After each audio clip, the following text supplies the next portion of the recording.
आम खबर शामिल करेंगे। महंगाई की शरह में 0.30% इजाफा रिकॉर्ड किया गया। महंगाई की सालाना मजमूई शरह 17.96% हो गई। इस हवाले से मज़ीद जाने थे नुमाइंदा बोलिए उमर हयात खान से। जी उमर हयात खान, आगाह कीजिएगा। मामूली हमने देखा है कि महंगाई की शरह में कमी रिकॉर्ड की गई है।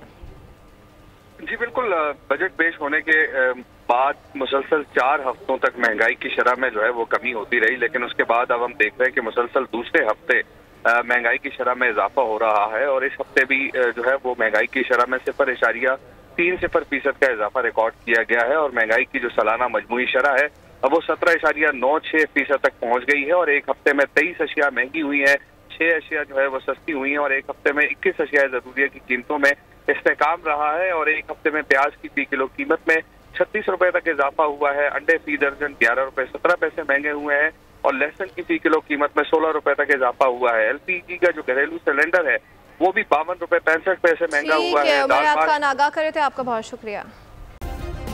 सब्सक्राइब करें और बेल दबाएं ताकि कोई खबर रह न जाए।